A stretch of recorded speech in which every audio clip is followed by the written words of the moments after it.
We got a lot of work to do now. We have to still tell you about it. Well, we are trying to, Dave.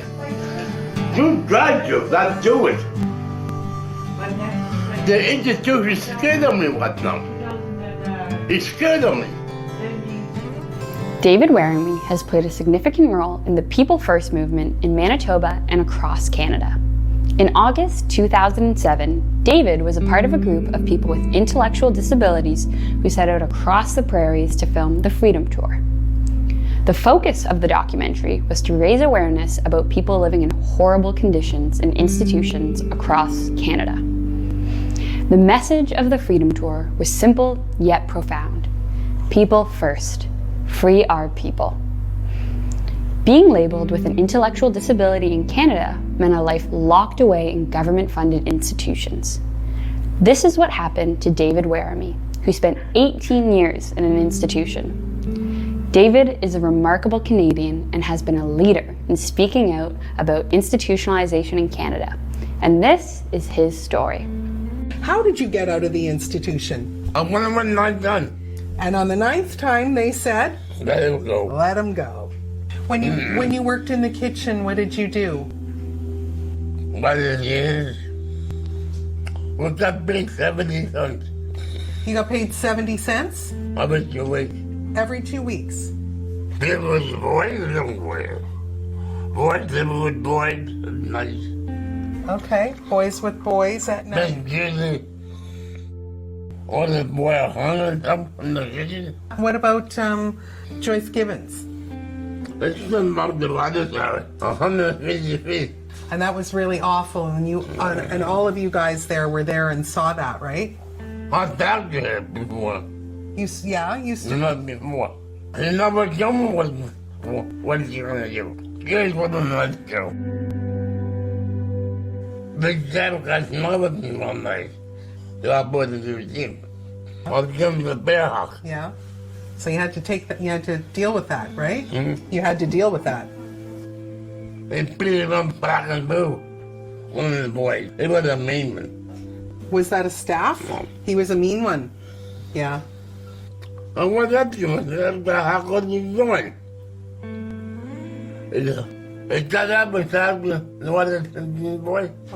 It was your head. I hate your head before." That's it, eh? Yeah. He walked away. He walked away from you. He was, he was scared of you. Mr. Warami spent his life, even while living in an institution, protecting others and calling for justice. He endured unspeakable things inside the Manitoba Developmental Centre and lives with the impact of those horrors even today. At the age of 75, David is still a warrior. He fights for people still locked away in institutions and won't back down until the last one is closed. We can't decide down. We're not going to give up. No? We're going to keep on pushing. He is a warrior. He's also a real leader in the survivor world in the country. Because as he said, like Dave just ran away and ran away and ran away until they just said, like, we're not going to do this anymore, right? He is lead plaintiff right now in a lawsuit, in a class action lawsuit against the Manitoba government for wrongfully placing people in institutions. When people say to him, like, you're 75 years old, when are you going to retire and stop doing this? And he said, not until that institution is closed. He says it all the time to anyone who will listen. I'm not scared of you anymore, and I'm not stopping until this is right. Right? Yeah, I'm not going away, he said. They need you, right? The people in there right now, they need you to keep fighting for them. Yep. Yeah. Yeah.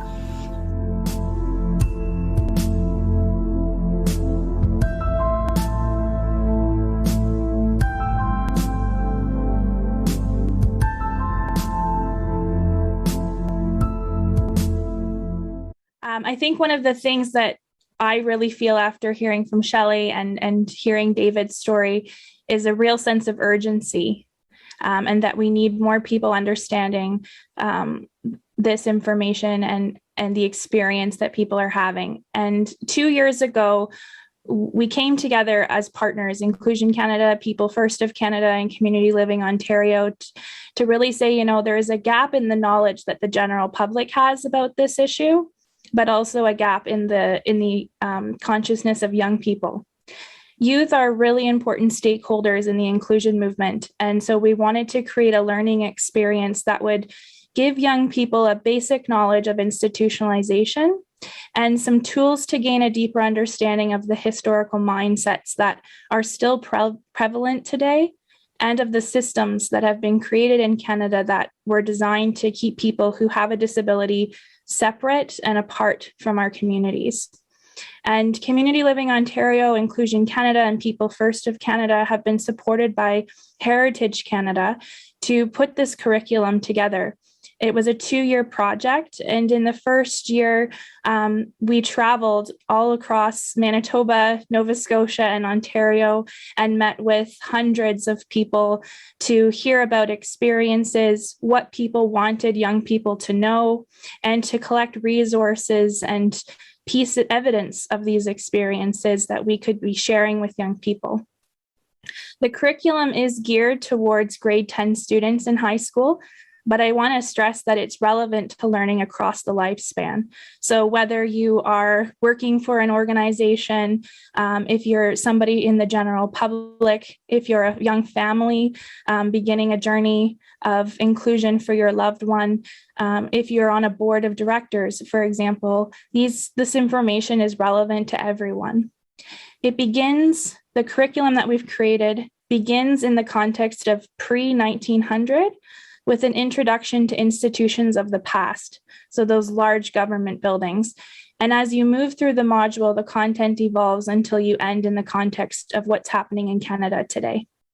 Students will dive deeper into human rights issues impacting the lives of Canadians who have a disability by learning about Canadian domestic law, international agreements, and public policy. They learn about social advocacy movements and individual change makers who've made a difference along the way. There are photos, documents, newspapers, songs, and links to other websites, projects, and resources for further learning.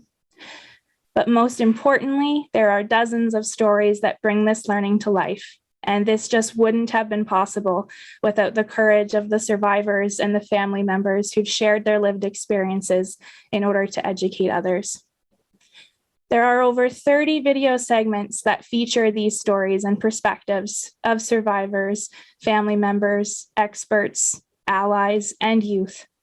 These videos have been created with the narrative of a young woman named Nicole, who sets out in search of answers because she is aware that the lives of her friends who have an intellectual disability are impacted by our systems, by current mindsets and attitudes, and she really wants to understand where they come from.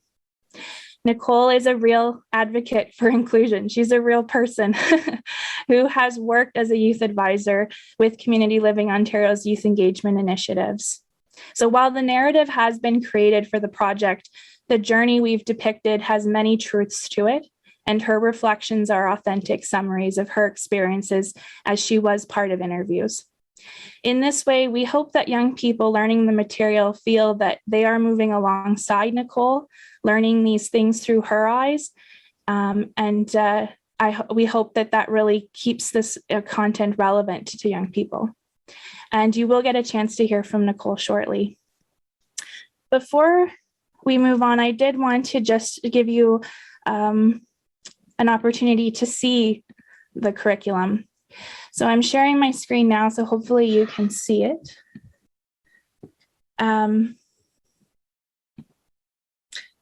So as we go through the curriculum, if you land on the homepage, this really is the curriculum. It's been designed so that people can really learn right from the website. So whether you're an educator or a facilitator doing community outreach work, you can teach directly from this site. If you go to the Explore option, you will find all the modules here. There are 6 modules. And in the first module, I just wanted to highlight a few things. So you'll notice that we've kept the content very clean and focused on either the videos, the images, and the content. We've tried to keep the website easy to navigate, so there are navigation buttons that help you jump from one section to another. And there's also interactive pieces. So there is, for example, a map where you can click on different provinces and territories and read facts about those places. And at the end of Module 1, we also created an interactive timeline of human rights in Canada, which people can scroll through. This is just a very brief example of the ways that we've tried to keep this learning opportunity really interactive. If you go to the Learn More page of the website, we have a catalog of resources that are organized by module, by topics, and by type. So everything that is available in the modules that's discovered and explored within the modules, you can find here. And these could be used for other things or connecting or doing further research, for example. We've also included youth perspectives in this. So you'll find that there's a resource document called Sincerely Youth, Trying to Stop History from Repeating Itself, where we had 15 young people across Canada meet with survivors, and they have written reflections on what they have learned from that experience. So that's another great resource that you can access on the website. And because the curriculum has been designed for young people and for educators to use in the classroom, we have several resources. So for teachers, there is a downloadable guidebook that you can use, which includes lesson plans,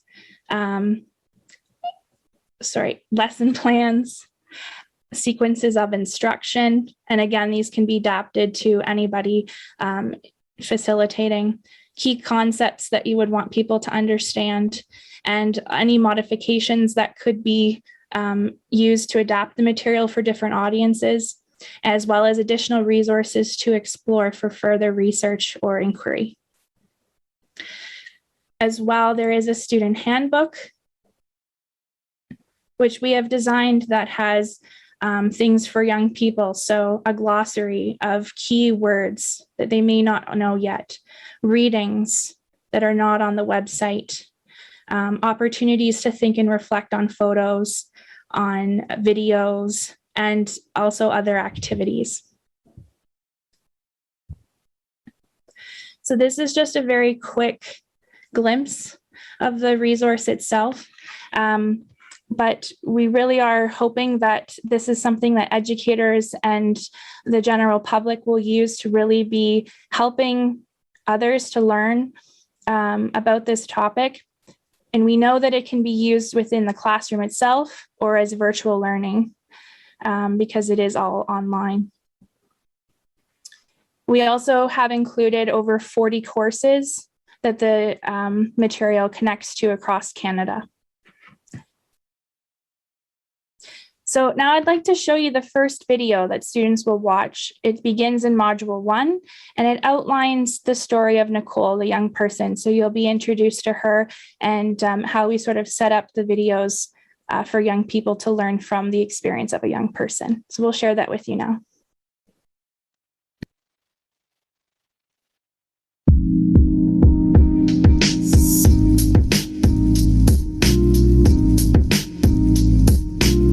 My name is Nicole Canzaneri. I'm 19 years old and I'm a college student. This is such an amazing age. I feel like I have the whole world at my fingertips. I finished high school and moved to Toronto for college. I have new friends. I'm living on my own. I'm at a great school and have every fun thing imaginable right outside my door. But I'm conflicted. I know that my life is good, but I have friends who don't have the same opportunities. In high school, I became really close with a few students who had intellectual disabilities, and I learned that life for my friends is quite different. Did you know that for most people with intellectual disabilities, having a job or a place of your own is simply a dream? In fact, the majority of Canadians who have an intellectual disability live below the poverty line. Compared to the general population, people with developmental disabilities have a much higher prevalence in homeless shelters, prisons, and mental health facilities. Girls with disabilities are 4 times more likely to be sexually abused than girls who do not have a disability. And if they're from a province that still has government-funded institutions, people are at risk of being removed from their homes and community and forced to live in isolation. I can't believe if my friends were born in another time, or even today in another province, their lives would be so different. They'd have so few opportunities and wouldn't be doing any of the things that give their life purpose. It's almost like they'd be in prison for how they're born. It's not right. It's worse than not right. It's criminal. And I wanted to find out why. Over the last few months, I've done a lot of research and met with many people from across Canada. I wanted to learn how so many Canadians with disabilities ended up in institutions and why these large facilities still remain open in parts of Canada. I've documented my journey and now I'm ready to share it with you. Maybe, if I share what I've learned, Canadians will take note of the serious ways people with disabilities continue to experience discrimination. Better yet, they will do something about what they have learned.